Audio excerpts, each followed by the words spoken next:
Hello and welcome to our Galway and Goodwood preview, brought to you by Paddy, which is also my name, and our good friends at Sporting Life. I've got an esteemed panel with me to find some winners for one of the busiest races, or busiest weeks of the year, namely Paddy Racing trader and general all-round shrewie, Frank Hickey.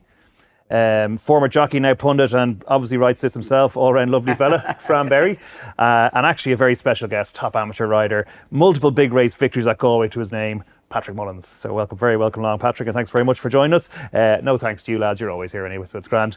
We're here to look at some of the major races for the week and to try and find some anti-post value. But before we do that, a quick bit of housekeeping. Firstly, if you're watching this on YouTube, we'll ask you to go and subscribe to both the Paddy Racing and Sporting Life YouTube channels. Or indeed, if you're listening to this on a podcast, be sure to subscribe there too. Secondly, if you are having a bet next week, please make sure you do so responsibly, or any other week actually, at that matter. And finally, just to say, we are recording this on Monday, so all prices are correct at the time of recording, and also because I think you'll be riding at Ballinrobe tomorrow, to save all the abusive emails thinking that you're double jobbing or doing this from the saddle. So we want to be very transparent about that. Now, I've got loads of cue cards here, so plenty to get through. So on with the show. We're going to go day to day, which means we are starting off with Monday, the Monday of Galway. The opening day is the major race, is the qualified riders race. It's over 2 miles. We have it priced up, thanks Frank. And we also have the winning jockey from last year. This is the one that was, this is like Frankie's derby, wasn't it? It was the one you just couldn't win for years and years. Yeah, a little bit. I think I rode the first year in it in Warren's Castle in 2006. I think he was favourite. He was my second ever winner, and he loved good ground, and it rained the whole way up driving in the car. I remember just the depression of watching it raining all day. Managed to get Ascot winners beaten in it, Legs to Vegas, Grade 1 winners, Limini, Sharjah. So Echoes and Rain was finally good to tick the box. And was it something, was it a thing? Was it like Mayo's All-Ireland thing? Did you think it was like a hoodoo thing, or is it just when the week comes around and, oh Jesus, here we go again? No, sure, yeah, you want to win every race you can. And my father won it on Paragon with 12.7, and Ruby obviously won it for John Ox. And it would have been a miss now not to have it on the CV. Yeah. So definitely it was great to tick it off before I retired. Before I ask you about the race itself, are there other ones that you have that are kind of sitting there, got boxes to be ticked? Yeah, there's lots. The Kim Muir in Cheltenham. I think that John Oaksey and Derek O'Connor are only 2 amateurs to win the 3 amateur races in Cheltenham. So Have you not won the Kim Muir? No, second on it Meldini and third on Mr. Incredible. I think Jamie needs the Fox Hunters, so okay. He's so that, and the Ancient Fox Hunters. I was second in that once in Boxer George a long time ago. So again, Willie won that on Áha Clia, wearing an All-Ireland winning Kilkenny jersey. Was he? As silks, yeah. I think Brian Cody's jersey actually, but yeah. So I need to even the score with Willie in that one too. Okay, grand. Well, best of luck with that. So come on, you're probably on lots of joy here, are you? A lot of joy. 5 to 1 second favourite. Do you know yet what you're definitely riding? Yeah, well, we're going to get stuck into him this week. To me, the 2 ones that look like I could ride are A Lot of Joy or Scaramanga. When you say stuck in, you mean training-wise rather than punting-wise? Yeah. We get stuck in and then we'll let you know. Yeah. Well, one comes before the other. Look, A Lot of Joy, she was fortunate last year, but it was her first run for us. So we hadn't maybe much in time to improve her. So I'd like to, I always think our flat horses, when they've had a winter's hurdling with hardship under their belt, I think they have more room to improve.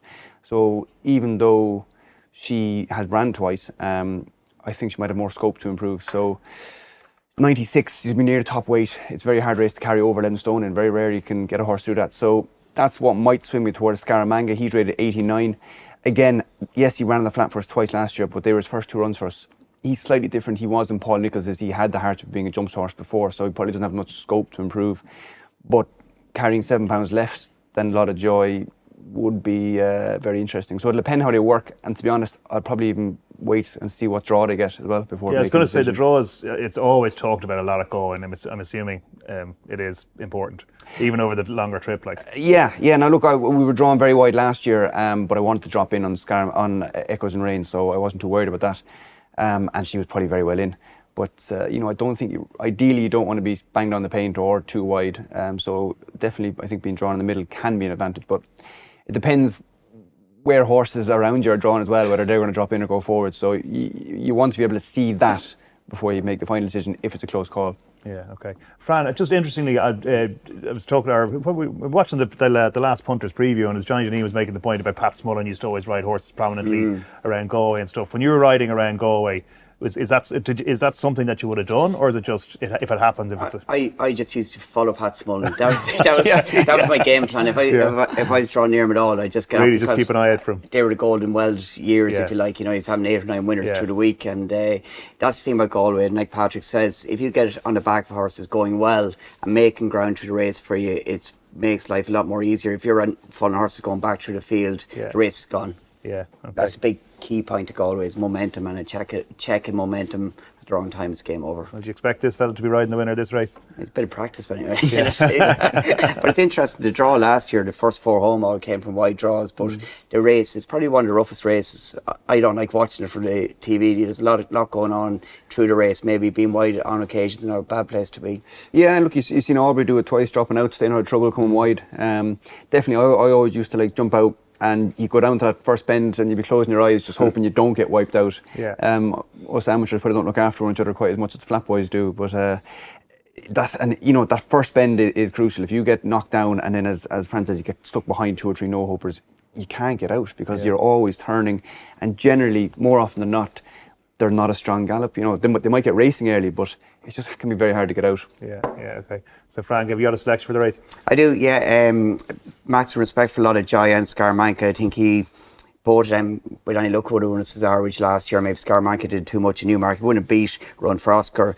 I'm very keen on 2 horses. Charlie Chute's interesting, very good win at Killarney recently, and he's an improver at the distance. But Cougar, back in the flat, is very interesting for Porrick Roach. Had a decent juvenile campaign last year, and he could be well handicapped. His last flat run was very good. He won and was second in the Ulster Derby as a 3-year-old.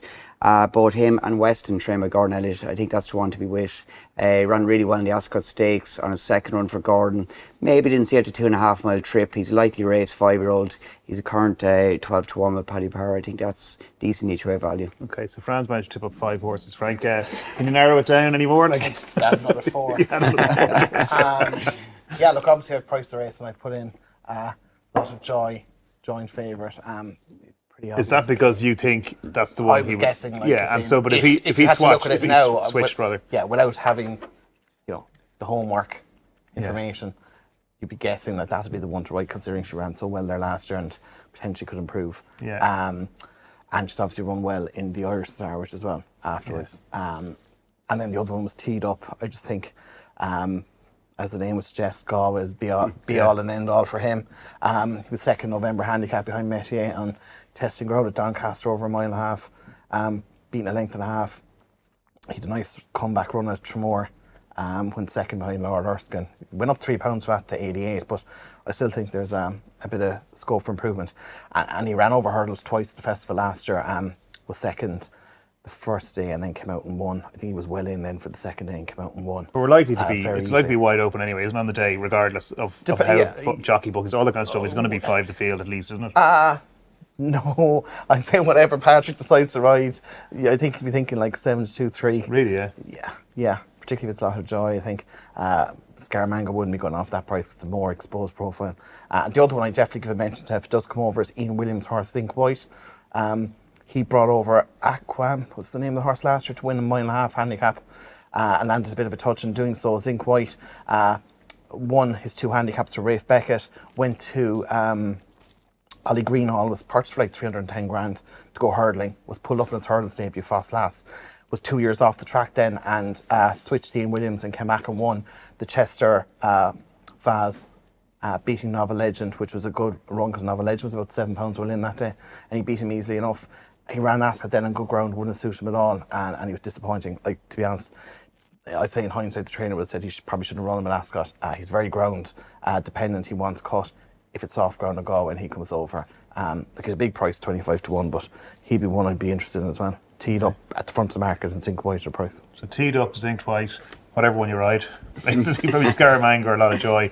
And Western Cougar? Western definitely, yeah. But Cougar's interesting, but Western is the one. I love his Oscar That's run. a decent price each way, Yeah. So they're the ones we nail your colours past. Right, Tuesday. We are going to we're going to give you a pass here, Patrick, one on the Goodwood stuff, but obviously jump in if you have an opinion on it. But the other two lads, Frank clearly has done his homework. No pressure, Fran. I know you got lots of highlighter on your cheeks. I wanted to know what the colour code was. I tweeted him last night and he never told me. Like I said, which one is get stuck in? Just unteed up Tremor, just beside it was fat, so that's what he looked like in training apparently. Oh, he looked fat? Yes, okay, that's a good sign, because that means there was leaving plenty of work on. Just coming to Galway, yeah. Okay, nice, okay, I'd there say you go. they weren't overly happy with my pricing of the race. Whose teed up connections are? Emmett Mullins, okay, owned by the Mees. And the Mees, okay, yeah, of course, yeah, great. Okay, Tuesday, so the Lennox Stakes is where we're starting. So, Frank, stick with you while you're waxing lyrical there. Kinross won the race 2 years ago, was touched off by Sandrine last year. He's an obvious starting point.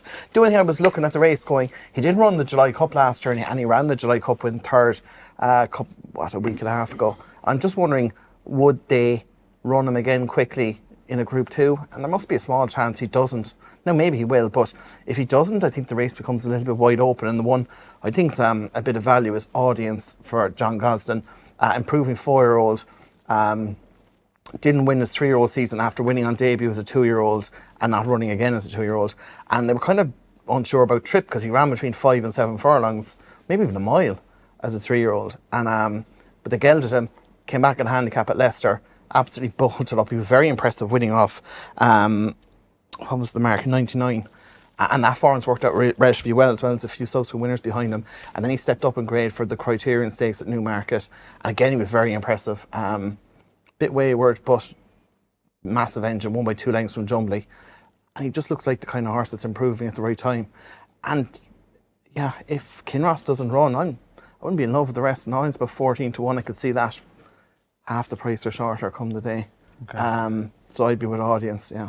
Audience. Fran, any strong views here? Yeah, Alcea Hill, I think racing around a bend will suit him far better than even his better win, of course, in Newbury. But I was quite keen in Audience at his price as well. I thought his win at Newmarket was very impressive. At the price he used to be, basically. Did you ride in Goodwood much? Yeah. How was it like? It looks weird. Well, Johnny Murphy used to say, you're in Galway and you're looking on, look at that beautiful track there in Goodwood, love to be there.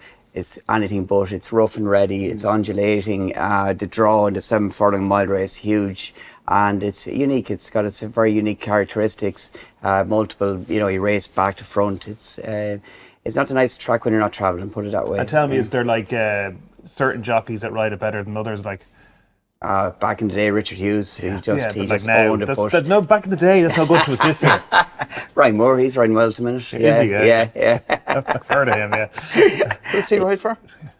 The young fella down Tipperary, yeah. And why was Richard better? Is it a track that's better to wait? Is it? Yeah, it's very inviting. It's nearly an optical illusion. You race down the hill and the winning line is around a bend. It actually looks closer than what it is, and they tend to get racing on the downhill run early, and Richard was just content to wait and bide and switch out and come with one sweep and run. Unreal the fugue, wasn't it? He won on one day. It was joyful to watch in the Nassau, but just the amount of 2-year-olds he won on around there, we'd just be sitting on them quiet and O'Shea Murphy rides very well as well, so he does. He's definitely a big asset around there.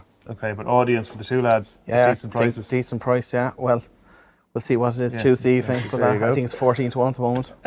We're sticking with Goodwood for the stayers for the Goodwood Cup.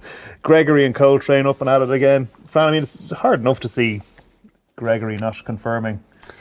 Yeah, it's interesting to see what Courage Mon Ami will do. I don't know if I think they came out and said that Gregory was going to run here. He's going to be the only runner. He's taking like Stradivarius route. When Stradivarius won the Queen's Bay as a 3-year-old, he stepped up into the Goodwood Cup and won it as a 3-year-old. So I imagine that means Courage Mon Ami same ownership as well. Won't run here. On the basis of Courage Mon Ami not running, the weight for age that Gregory gets is a huge swing. It can make a big difference, and the extra 2 furlongs will suit him very well. Slow start in Ascot, but Frankie, short run to the bend, all he wanted to do was lead and get rolling on him, and the further he went, the more impressive he was. So with the weight for age, I can see him going very well. And I thought Givaletto, if he was to run there, I haven't seen him since winning really well early in the season. I thought he was decent each way value if he was to run, but hard to get away from Gregory with the weight for age. Okay, and Emily Dickinson won on Saturday at the Curragh.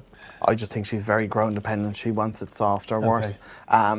Even when I was pricing up the Curragh at the weekend, that was my view is that if the soft or heavy, she's very, very good, but on faster ground, she's average. So I think it'll probably be dictated by the ground. It's a relatively quick turnaround as well. Now, if it came up soft or worse, they may look at running her. I'd probably say it's unlikely. Yeah. The one I thought was massively overpriced, or well, I You wouldn't say priced the maybe- bloody thing, so. I didn't price this race actually. I was off for a few days. Yeah. I think maybe it's not overpriced, but I think it's got a better chance than the price indicates. Lone Eagle. Like if you go back and watch the Gold Cup, he's unbelievably keen for the first half a mile. He settles in second behind Subjectivist, turning in because like when I was pricing that race, like there's not a hope in hell he's going to get home, and then he turns in, he takes up the lead. You go, geez, this is going to win, and he hit 4.5 in the run, even though his BSP was like 30. And he just emptied in the last 2 furlongs. He blatantly didn't stay.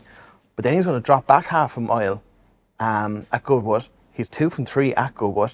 And a bit of cut as well will suit him down to the ground. He's 25 to 1. Like, look, Gregory gets the way for age, but it's not easy for the 3-year-olds either. You know, I think he's plenty short enough. Coltrane is rock solid.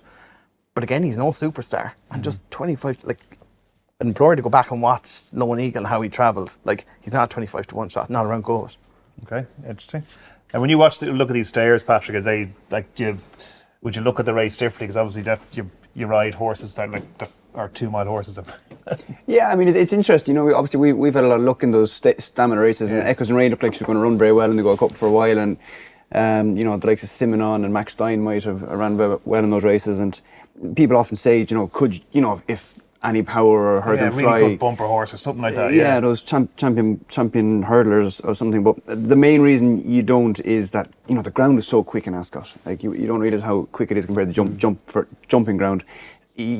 Chances are you jarred them up. Maybe, you know, something like Hurdle Fly, who is an ex-fat horse, you could have. But, you know, doing it with a Gallop in the Champs or Constitution Hill, I don't know. Like, Constitution Hill is the obvious one, but you couldn't run him on Ascot ground.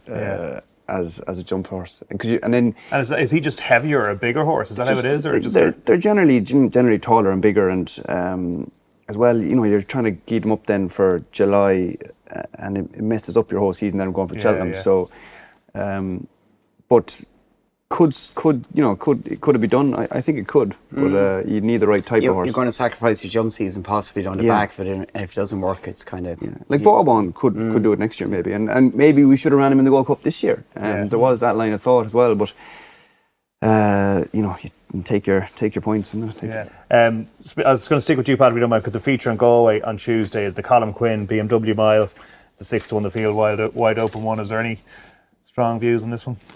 The mile races now wouldn't be. I know they're not top of your agenda, but it's still at Galway. You'll be there. I'm sure you'll have a look. I'd love to ride in the mile races. I love watching. You know, you like watch Spencer and Richard Hughes. Like getting the pace right. The shorter distance, the pace nearly more important. Yeah, and the draw is a huge thing in that mile at Galway and the 7 furlongs, as you said. Even the 2 mile, you're straight into a bend, and if you have a good draw down the inside and theory, it's brilliant. You're a step behind them coming out of the gates, it's game over. Yeah. You'll just be shot back through the field. You'll see riders trying to drive, but you know to run into a dead end.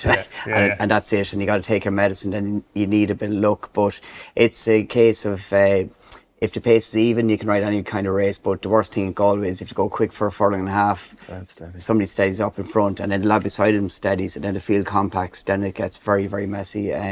Dermot Weld had a hot pot one year.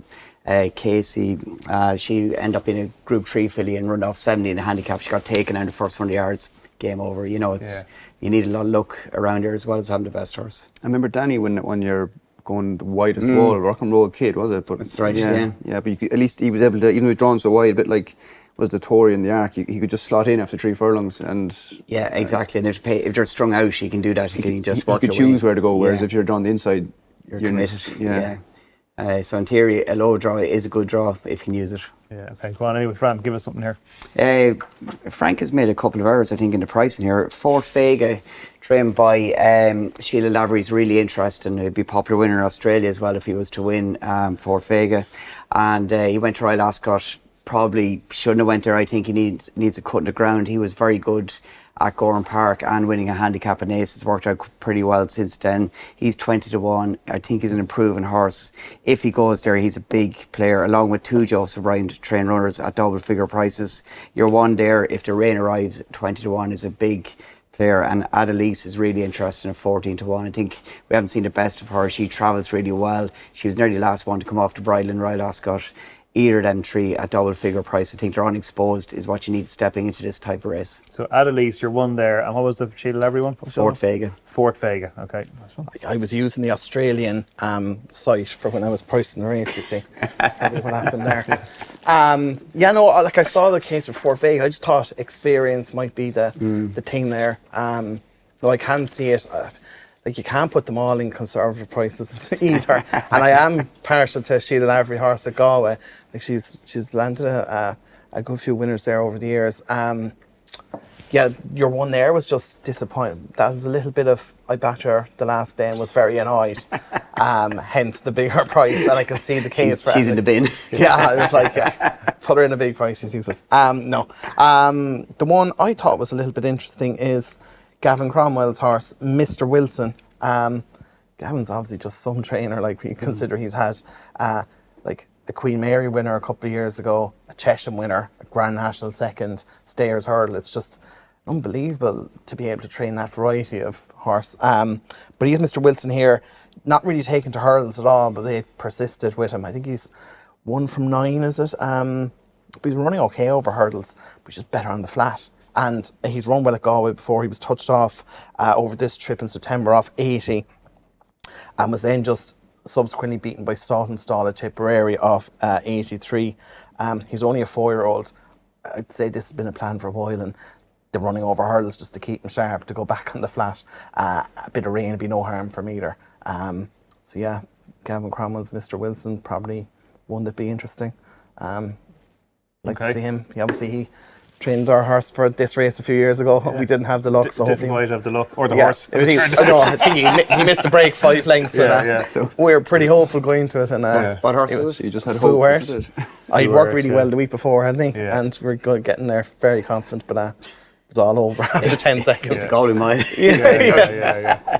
So Mr. Wilson. Adelise, I think if the ground stays in the soft side, she's by Lawman. I think she's it's the first time she's encountering soft ground. She could be a different proposition. Adelise is the one, Adelise, okay, lovely. Okay, so we've got an ad break coming up now. So we're about to get serious after that. We've Galway Plate and Galway Hurdle coming up just after this quick break. At Paddy Power, we know that racing odds change more often than the occupant of number 10. So we want you to get the best odds for your bet, which is why we're bringing back Best Odds Guaranteed on all UK and Irish racing.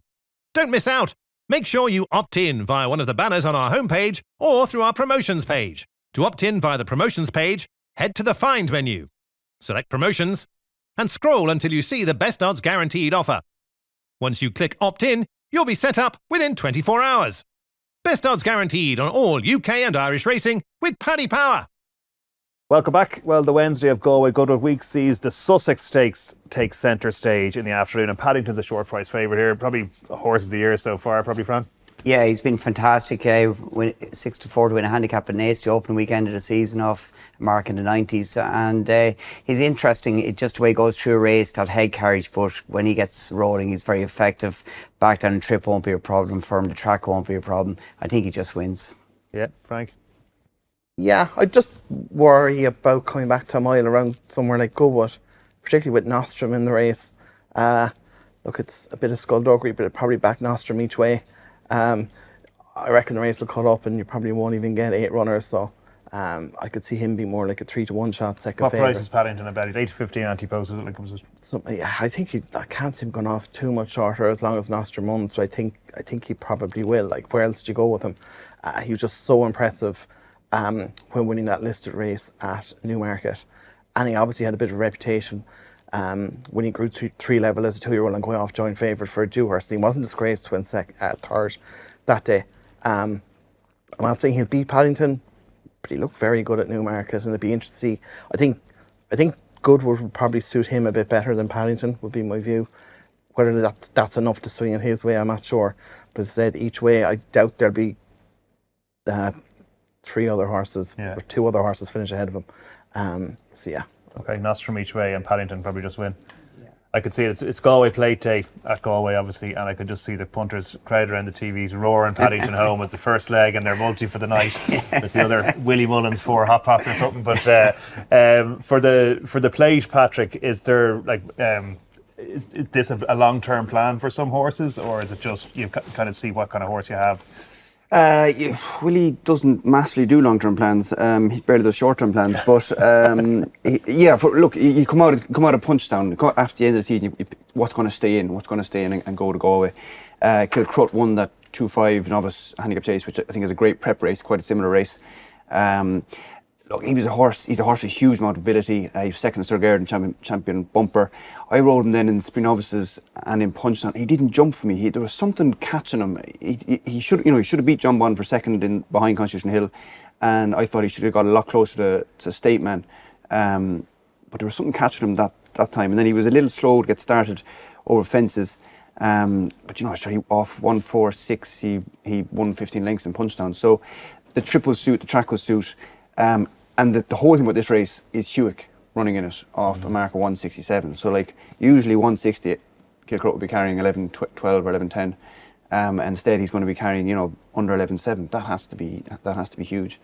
Hewick is obviously, he won it off 155 last year. He was going to run well off 163 in the Kerry National. He's going to be bang there again.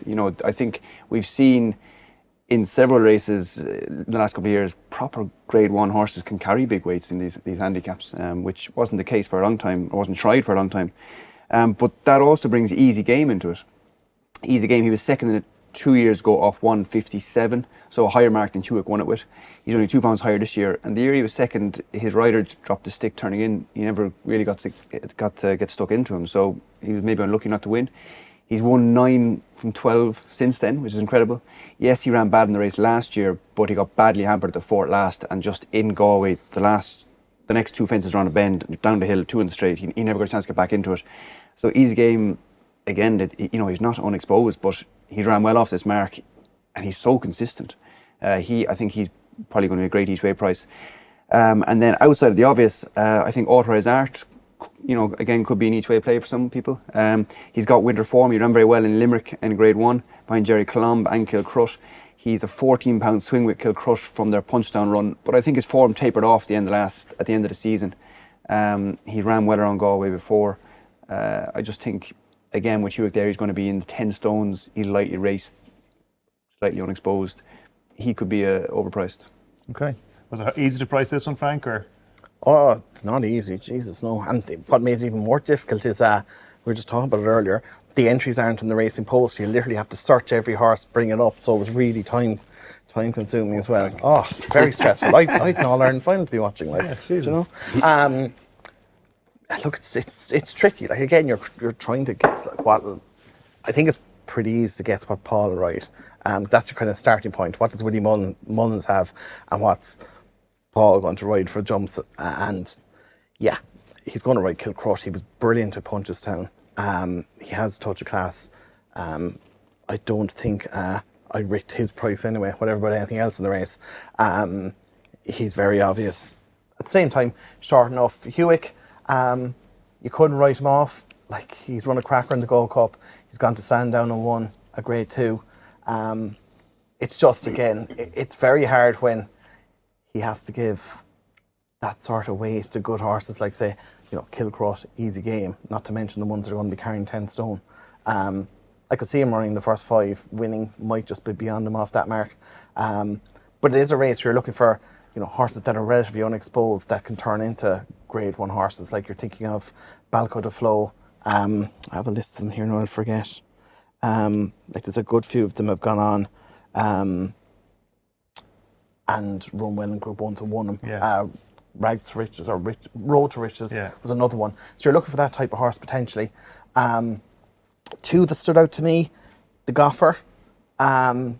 He won that Leopardstown Handicap Chase at the Dublin Race Festival very impressively over 2.5, and he stepped up a trip for the rest of the season. Ran really well in the Ultimate when he was just outstayed, but you look at the form. Carrick Rambler was the winner, won the Grand National. Faster Slow was second. He's come out winning Grade 1 at Punchestown, so that form is rock solid. Look, he disappointed in the Irish National, but you forgive him that, and he's run really well when fourth in a bet 365. I actually think this might be more his trip, like slightly short of 3 miles as opposed to extreme staying distances. And his mark's 146, I think, isn't it? Yeah. Like, he won off 138 at Leopardstown. Who and he won that? Gordon Elliott. Okay. I think if he rocks up, like, it's hard to know who's going to run, but if he ends up running, I'd be interested in him. And the other one is Gordon's other horse, Hollow Games. very good novice hurdler, bolted up in a point actually by 30 lengths, and he won his 2 bumpers, was relatively good over hurdles. I think he placed the Martin Pipe. But over fences, he was very good the first day at Navan over 2-1. He jumped really well, but they tried to make him into a 2-miler, and I just don't think he was quick enough. And he's yet to go beyond 2 miles. I was a bit better at Punchestown in a handicap behind Dino Blue when he was 4th, beating 11 lengths, but I think stepping up in trip's going to suit him an awful lot. And yeah, I was just kind of wondering, was Gordon doing a little bit of messing maybe to, get him on a nice mark for a race like this, stepping up in trip for the first time. So again, I thought relatively conservative pricing him now. I think I put him in 10 to 1. 10 to 1, yeah. I would have been interested to see if I left that to other firms, what price they would have put him in. I'm not sure, maybe they would have been a short, but... So Hollow Games, the Goffer. They're going to, yeah. Kilcrut, probably, yeah. If you had to put your head in the block, that's probably the one. Kilcrut, be number 1 for the stable. And Go outside of that, a couple of horses that really caught the eye. Ash Tree Meadow and Final Orders, Gavin Cromwell's 2 runners. Ash Tree Meadow's only £1 higher than when he was 4th here last year. He's probably just been trained for this race. I thought his recent run to Flat was very eye-catching in the context of running over 1.5 miles for Roscommon.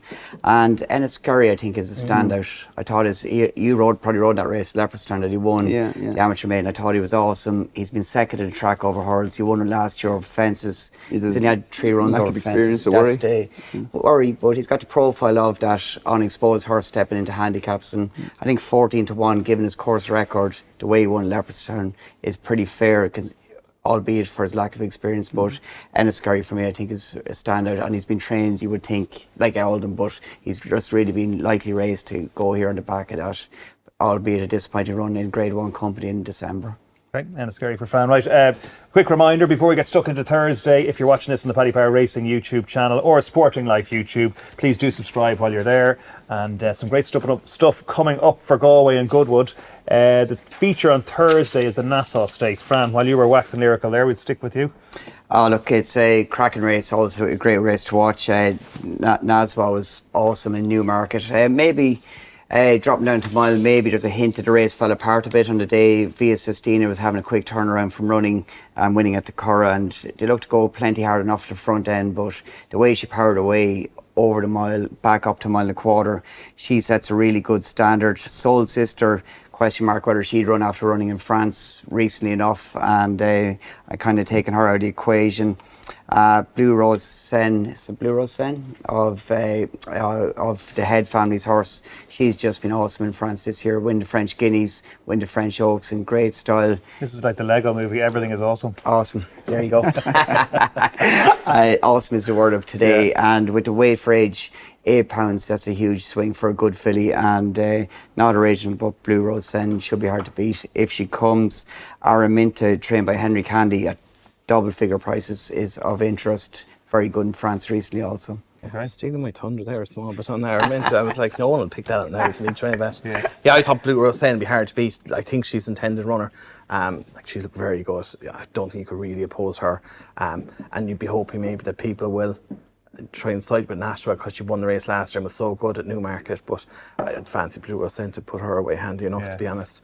But Araminta, definitely interesting. She only made her debut in April or May, bolted up at Newbury, stepped straight up into listed company. I thought maybe a lack of experience, she's a bit keen when she was beating a length out in third that day, but she came back to Goodwood and won a listed race then, and then went to France and won snug enough as well in a Group 3. She's worth firing into a Group 1, considering the progress she's made in such a short period of time. Again, she's around 20-25 to 1. I wouldn't put anyone off having a few bob each way on her, but as I said, if Blue Rose Sen turns up, which is very likely, she's the one to beat for definite. Okay, Blue Rose Sen. Unanimous verdict there. Patrick, the Galway Hurdle Day must be one of your favourites. You won this race about 100 times, have you?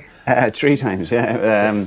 So yeah, sure it is. It's an iconic race. The name of the Galway Hurdle. It just and I never thought I'd get to ride in it, let alone win it. And for me, I think as a jockey, winning Freedom is probably the best thing I've managed to do in the saddle, because winning a Grade 1 on a maybe a 6 or 8 runner race, riding Faheen or Underso, the best horse wins. Whereas I think as with every race in Galway, the best horse doesn't always win. Ruby only won one, didn't he? Ruby won, with Clondalk Warrior. You beat him as well, didn't you? One of the years. Well, he wasn't second, but he rode Max Dynamite instead of Charge, I think. Yeah. So it's a great race to watch. I think the Plate and the Hurdle, it's so hard and fast, and like I said, it really, you need so much luck. It's not always the best horse wins. And would you like be reminding Ruby coming up to the Galway Hurdle that you've won 3 of them and he's only won 1? No, because I think if he starts doing it in reverse, It's a dangerous game. I'm just an amateur. Sir. yeah. So I think the Colorado Riders Accident Fund is a big fan of this race. Yeah. Because that's my prize money goes to that. Goes Does there. it? Yeah. Yeah. Okay. So and when an amateur wins a professional race, their jockey's prize money goes to the Colorado Riders Accident Fund. So No, that's I never knew that. That's never crossed my mind. Yeah, the fact you're called an amateur jockey means you don't get paid. yeah, it's great. Yeah, delighted for the game. So tell us, are you likely to be riding Sharjah again? Or? I don't know. Look, we've screwed them over fences. We screwed them over fences before we went to Brary, and we just said that race to Brary was worth 70 grand, and we said we'd take our chance. I was probably too confident on him. Got too far back on a flat track, quick ground. So he could go for beginner's chase as well. It was a 2-2 beginner's chase. He'd probably be entered up for that. Look, he won when he won the Galway Hurdle. He was rated 146. He's running. He's 152 now, and he's 5 years older. So now Salier and Armand won it off 155. So, but they were younger horses, obviously. So I don't know what Willie will do, but the plan was to maybe go chasing, and so he might not turn up here. But I think we've got a serious team. You get the leg up on something now in this race, surely. Well, if we can get if we can do the weights, record in the race, do the weights, yeah. And I know last year there was an owner trying to get me to ride one in it, but Willie wouldn't let me. So anyway, it didn't win. So. Look, I think Takeo and Zarek the Brave and Bailey's Jock are 3 serious chances. Zarek the Brave and Takeo stand out to me. They are only 4-year-olds. Yeah. Only one 4-year-old won in the last 30 years. The Peregrino Diamond. The Farrells, I think, was that it? The Farrell colours. Yeah. But I think French bred 4-year-olds are different beasts. You know, they're not like Irish bred 4-year-olds. And Prairie Dancer was third in the last year being a 4-year-old. So I think I'm happy to forgive that. Look, Takeo to me, he's much better than his mark. He boiled over in the Fred Winter to the false start. He wears a hood. Then he ran very well in Punchestown. And you know, the race he got a little break, came back, probably need the race in Tipperary. Hopefully that'll have him ready for Galway. That hectic start at the Galway Hurdle, would that be a worry for you with him though? It's going to be a worry, yeah. It is going to be a concern. But you like to think he's had more experience now, and that should stand to him. Because you have to handle that in Punchestown as well. But you know, he might be ridden slightly differently now that he's had that kind of settling run. We 133. He has to be better than that. So it's just a case of whether he can get the luck. Zarek the Brave, 145. But like I said, he could be the Grade 1 horse. You know, he's run behind Lozzie Mount, Gallimar. So he missed time in the middle of the season. He had a colic. So you know, he has potential to be better maybe in his runs in the spring. And like I said, Sharjah, Aramon, Salier won it with 146, 155, so he can win it off that kind of mark. Yeah. He has to have a huge chance. Bailey's Jock, a horse with a lot of speed. I can't wait till we go back in the flat with him. He didn't handle soft ground in the winter. He's a real good ground horse, a lot of speed. The hill might be a slight concern, and he's £6 worse off with Takeo. But at the prices I'm seeing there, I think Zarek's Brave is probably a big price for a potential Grade 1 horse. Yeah, again, tricky to price. I was like, you know, is he going to carry... It's a tough mark for a 4-year-old. But definitely the ability's there. Even when he got beaten at Fairy House before Christmas, it was a slow pace, but I don't think would have suited him. Like, he'd want a stronger pace to run at. So you can definitely see. I thought you ran a cracker at Punchestown when he was second. So you could definitely see it with him. I might have to chop that when I get back to the office. Right, come on, Frank, head on the block. Look, any Willie's horses are interesting. I was trying to go for 2 at a bit of a price. First one, Captain Conby. It's just, I was looking through his profile, he's never actually tried 2 miles. And considering how he travels through a race, like there's been loads of times over 2 miles, 2.5 miles, 2.5, 2.6, where he's travelled really well and not appeared to get home. Like, even go back to the Cardiff Cup there, he's absolutely tanked into it, like 2 out. And he's just not seemed to get home really that well, and he's finished 6th to the end. He's done that on numerous occasions. I just thought, you know, a strongly run 2 mile might really suit him. I definitely think he's handicapped. He's off 137. He's definitely capable of winning a good handicap off that mark, I've no doubt. He had a spin on the flat at Roscommon recently, so you imagine it's all systems go for this. He'll be an alright price, I'd imagine. I think I put him in 14 or something, 16 to 1. And the other one, I keep going with this horse from down home, De Capo Glory. Again, he's unexposed in handicaps. He had one handicap start at Fairy House, and he was very disappointing. He was well backed. I think he was like 16 or 20s into 9-1, but he never got into the Fairyhouse whatsoever. But like, he is form running second to El Fabiolo. He was second to Grange Clare West, wasn't he? He beat Ashtree Meadow at Punchestown. And again in the Grimes Hurdle, like 2 miles around Tipperary, decent ground, very sharp for him. Like, you could make a case he wants 2.5, but I think a strongly run 2 with a stiff finish, provided the ground's on the easy side. I think he's handicapped fairly off 138 as well. Your one concern would just be that the jockey's relative inexperience for those kind of races around a track like Galway. But again, it'll probably factor into the price a little bit. I could see him hitting the frame. Not saying he's going to win the Galway Hurdle, but I think he's definitely got a handicap in him off that mark at some stage. Fran? Yeah, horse for course a bit. Glan, I thought, was very impressive in that Roscommon maiden picking up to win. She was 4th race last year, and I just think there is a big race like this in her. She's been cut since Because there was someone going around backing it this morning. Fran, was that you, was it? I wonder you were late getting here. I did tell a few people yesterday, actually. So, Well, they've been visiting the shops. and another one that has been cut slightly since yesterday, Buddy One, I think is really interesting. Locally trained in Galway by the Gilligans. He should run the Martin Pipe in Cheltenham. No doubt in my mind. It was a horror show anyway. But he probably should have won down Killarney in the flat last week as well. Down the inside, got chopped a few times. Better form is over 2.5 miles, but like Frank says, you're hoping for a strongly run race. He can travel well over 2.5, back down to 2 miles. I think at his current odds, 14-1, there's value in him. Yeah, because again, probably 2 things. I was slightly worried about the drop-in trip, and I backed him in Killarney. Got one that lasted back in Killarney at a big price, so I was very annoyed. Watch, wasn't it? Oh God, it was that now, and Run for Ascot. Ascot are vying for 2 of my horrors of 2023. But I could definitely see it with him if the trip is no issue, like as in, because there was a bit of confidence behind him in the Martin Pipe too, and like from a relatively small stable, you really have to appreciate when they're confident and I know he got beaten, but he's run an absolute blinder. Backed it up at Aintree as well. And he backed it up at Aintree. So as in the trip was the only small concern I had, but he's obviously got ability. Yeah. So Buddy One. Zark the Brave. I just give mention to Captain Conby and the Cap of Glory will be my 2. The Cap of Glory from Bandon. From Bandon by. Yeah. Happy? Yeah. Right, okay. Good on Friday, and we've got the King George Qatar Stakes for the sprinters. Highfield Princess, pretty short price favourite, Fran. Even money at the time of recording. Yeah, and she sets a really good standard, and that fast 5 furlongs is made for her. Yeah, she should be hard to beat. And this is the downhill one. It's like Epsom, isn't it? It's unbelievable. You can't, the 6 furlong start, the 5 furlong start, you're literally on top of a hill and you're just freewheeling front runner's track. And given she's so dominant in front, it really plays to her strengths. Yeah, so straightforward. Yeah, and if you don't pull up in Goodwood, there's a cliff, isn't it? Yeah, you literally run into it. Literally a cliff? Yeah. That Magnolia Challenger race, they moved the winning post back half a furlong. Is that why they did it? To give them a chance to pull up. I can never understand why that happened. Yeah. Literally, it's hairy enough pulling up, but if you're in front, you don't mind. But I'm not sure. It's completely straightforward. These sprinters, when they start improving, they can just, like even take Highfield Princess as an example. Like she was, running all the all-weather, like high 90s horse for a period, and then she's just taken off and become a Group 1 horse at, was it 5? And the one I thought potentially could do something similar here is Equality. Like Charles Hill's obviously farmed the race with Batat, but he won last year with Kadim as well, who obviously went on and won the Platinum Jubilee at Royal Ascot this year. And this Equality is just improving.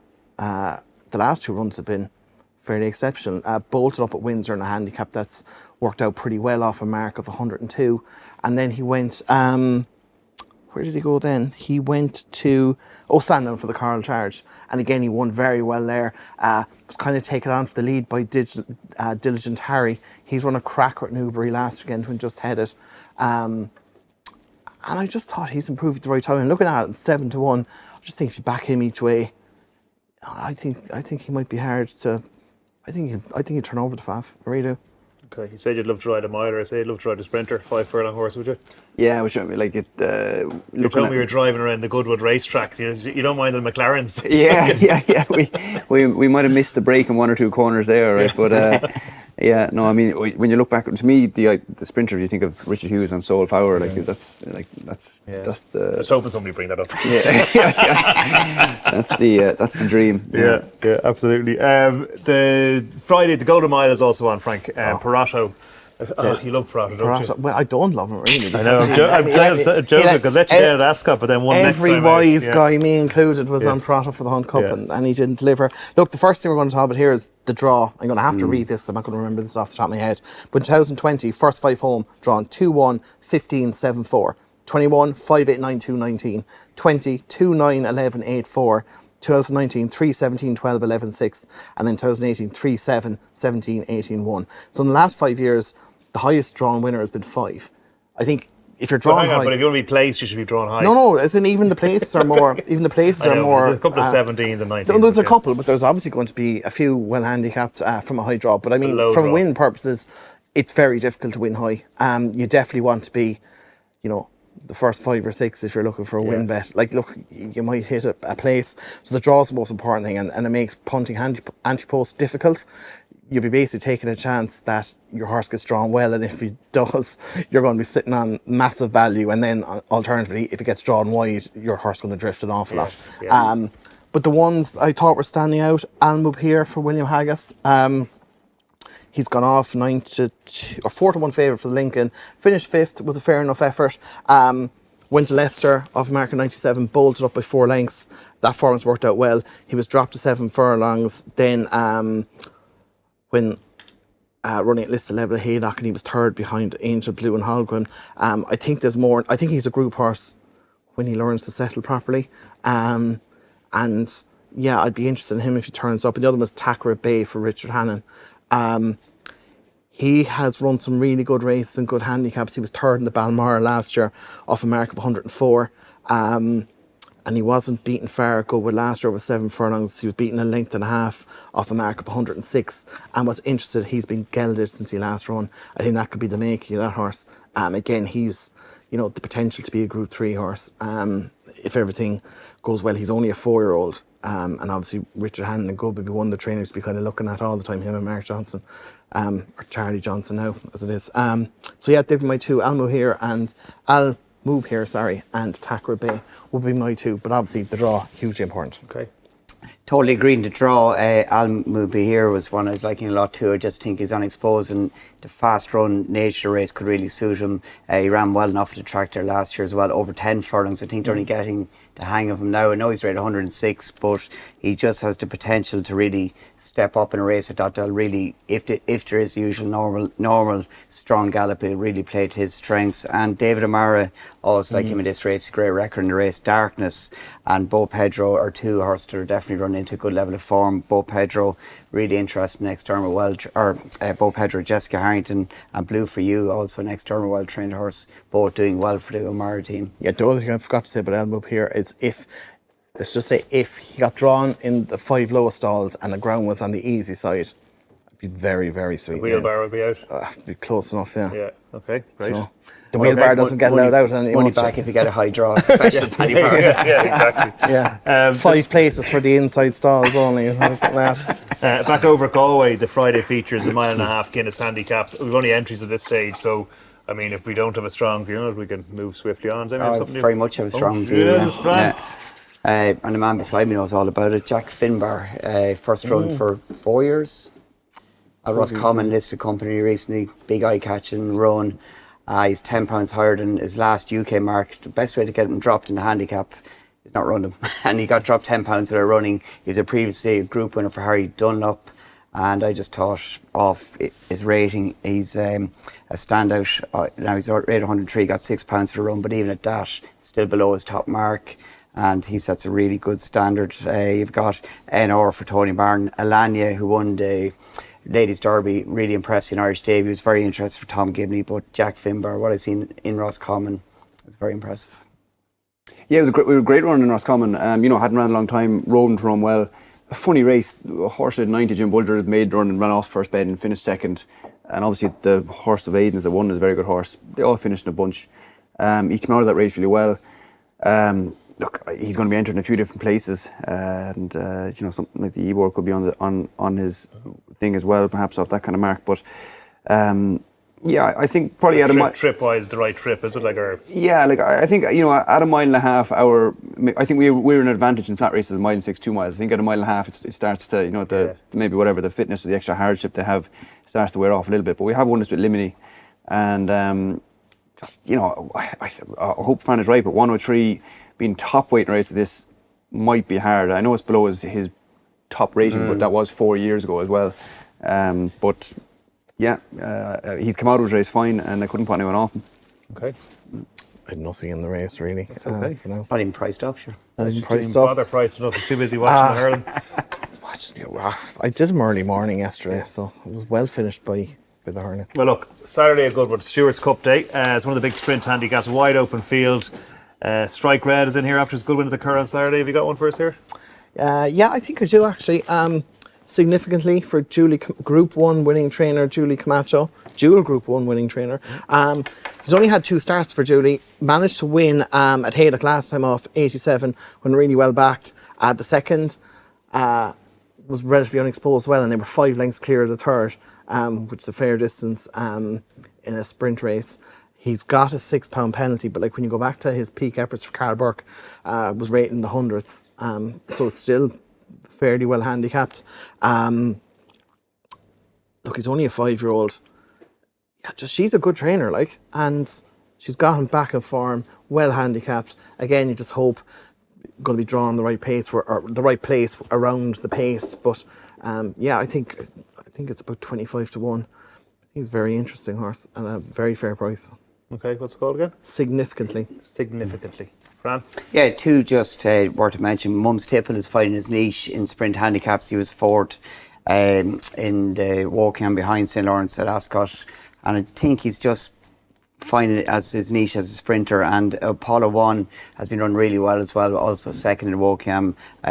Undulating track suit him very well. He's won at Salisbury, Newmarket, and he's also run well around Epsom. So Apollo 1 would definitely be one, along with Mums Tipple, who's currently 14 to 1. Perfectly and significantly. Back home, Galway, I presume there's a good few entries in there in the Boyle Sports Handicap Hurdle on Saturday, which is a feature on Saturday. Greg Pock, 2 miles 6. It's sort of that kind of race. A lot of these horses would have ran earlier in the week. Horizontal Dairy there, he's again improved through the season. I think he's a good ground horse. Since we've put a tongue strap on him and he's got good ground, he's improved. He could go for the 80 grand 2 mile hurdle on the Friday either. But I think wherever he turns up, he's worth in his first handicap. I think he's worth following. Nikini will go here. She's the same mark as Hallistar, won here last year. It'll be her first handicap, and we're stepping her up significantly in trip. It's a big pot. We'll take our chance. A little disappointed with her in her spring races in Cheltenham and Cheltenham Punchdown, but she'll have a light weight. She's a little filly. I think that's probably a big help. I thought Power Paws was not very unlucky. I thought he was unlucky in Ballinrobe. I think he's probably got a bit more juice in his mark of 132. I think the triple suit, and we've kept him for this since Ballinrobe. And then we'll have one down the bottom. I don't think he'll get in. Unfortunately, he'd probably run earlier in the week, maybe Wednesday and Friday. Fran? Yeah, look, Willie's 11 entries in it, and be guided by Patrick. As regards to them, 2 standouts, and not original Merlin Giant. Really good win in the flat race at Down Royal. He won his main hurl here last year on the back of then winning that big handicap hurl at Ferryhouse in December. He has been trained for this race. It's very simple, isn't it? And another one I think that's been targeted at Shambhala, trained by the Gilligans. I hope they're having a good week. Course win in 2021. He was a good second at Tipperary recently. He's £4 lower than that winning mark. Just he could be a double figure price, and he's of definite interest. Okay. Yeah, I just want to ask Patrick how highly you rate Nick Rocket, because it ties in with the horse I like in this race. Nick Rocket, I think he's sure. Look, he won graded races in the springtime. So yeah, he's. Do I think he's a Grade 1 horse? Probably not. But I think he's a solid Grade 2 horse. Yeah. Because the one I like is the Company Sergeant, just on handicapping. He was 2 from 4 in bumpers. He was 3rd at Cheltenham behind Encanto Bruno and Strong Leader. Strong Leader's gone. He was first home of the UK horses in the Supreme, albeit it was 8th or something. But he was 2nd at Aintree in a Grade 1. So that bumper form is all right. Like in Canter Bruno didn't run well in the champion bumper, but he won very easily over Hurdle since debut at Bellewstown, I think. He's probably a decent horse in the making. And the Company Sergeant, he's run well in Hurdle, in all his Hurdle starts. He was second to Bailey Stock at Navan, beaten ahead. Obviously Bailey Stock's gone and won that big handicap at Punchestown off a mark of 130 and is now rated 139, and look, he's near the top of the market for the Galway Hurdle. And then he's the Company Sergeant's gone back to Navan, won nicely enough in his second start, and then he was second to Nick Rocket up in Grade 2 Company then. A mark of 131, I just think it's very lenient, to be honest. And even though you're going to have, Wade's going to have a few, and then obviously Gordon might have a few that'll be more fancied, I anticipate you might get a double figure price with this. And would you be thinking about horses that have run earlier in the week, or would you want one that this is the target? I'm just more looking at like what's unbelievably well handicapped, and look, there might be something of Willie's or someone's that, but this is definitely well handicapped. Okay. Whether it wins or I don't know, but I mean, if you're looking at a horse that's potentially stone well in, I think he's a horse who'll definitely rate in the 140s. You got a twinkle in your eye about this one, Frank. I won't be pricing up. I'll let that for some other firms to do. Yeah. Hopefully. So it's Company Sergeant, Captain Merlin, was it? Merlin Giant. Merlin Giant and Horizontal Dairy. Horizontal Dairy, perfect. Okay, great. Finally, Sunday, always the Abunora. So it's not about who's going to win, but which Aidan McGuinness horse is going to win this one. I think at this one he runs about 26 horses in the race. He's got 10 entries and current options won the last 2 years. It'd be some achievement to win it. But funny enough, when we were filming with them for the preview of what was that a preview for, producer Mark? Ascot. Before Ascot, we spoke to Aidan McGuinness, and he was talking. We were talking about Galway or whatever, and he was just saying the current option is the one. But obviously, like, it's the most obvious tip ever, isn't it? It is. Going for the same race again. Yeah, and look, he's won the last 2 years. The horse was second in the last 2 years on a session trained by David Barron. He's been laid out for this as well. I've good friends with the owner, and he's one big problem. He's not great in the stalls. He can miss the start, and he puts him on the back foot, but the UK entries are really interesting this race. There's 7 of them. Fab Fortino, trained by Kevin Philippart to Foy, is of definite interest, and Safe Fight stands out a lot in this race. He's rated 97 now. He's a 10-year-old. He won this race back in 2018. Look, he's a multiple Group 2 winner. He ran really well in the Victoria Cup in last season. Just back into handicap in this grade around a track that he's won at in the past. Safe Voyage, if he comes over, I think is going to be really interesting. Okay, Safe Voyage sounds interesting, Frank. Yeah, it's very, very tricky. All of 8 of those ones. Look, current options will surely go close. I didn't have a strong opinion at the moment. Again, it'd be dependent on ground. Like if the ground came up, soft. Look, would Lord Massachusetts, is that how you pronounce it? I was half fancying him for the race, the Curra that was called off yesterday, with the way the ground was going. It's the right trip. It's the right trip 7. I just don't think he got a mile. Before that, look, he'd have to probably give weight nearly all round. But I think he's a good horse. Okay. Yeah, he'd be my token selection at this stage if he did turn up. And the thing with this race, a lot of these horses run the Tuesday in the Galway Mile, and you'd have to see some unlucky on the day to back up on the Sunday with a big chance. So it's very much a moving thing through the week. Yeah, it's one that you probably don't need to be getting, even if there were a price, probably could hold tough having a bet until later on in the week. Grand. Okay, well that's pretty much Galway and Goodwood wrapped up, except for best bet of the week. So Patrick, we'll start with you. I just think Zarek the Brave could be a Grade 1 horse in handicap. So Zarek the Brave, Galway Hurdle. Right, picked a nice easy race. Well done. Fran? Double figure price, Enniskerry in the Plate. Enniskerry in the Plate, I like it. Are we going to Galway or Goodwood for yours, Frank? Just I'm going to go Lone Eagle each way in the Goodwood Cup. Okay, so Lone Eagle each way, Zarek the Brave and Enniskerry. Enniskerry, how did I forget that? Yeah, but so final reminder to subscribe. If you're watching this on YouTube, we'll ask you to go and subscribe on both the Paddy Power Racing and Sporting Life YouTube channels, or indeed if you're listening to us on a podcast, also subscribe there. And secondly, if you're having a bet next week, or any week indeed, please do so responsibly. Thanks for watching. Thanks to the esteemed members of our panel, and I hope everyone enjoys the week. See you again.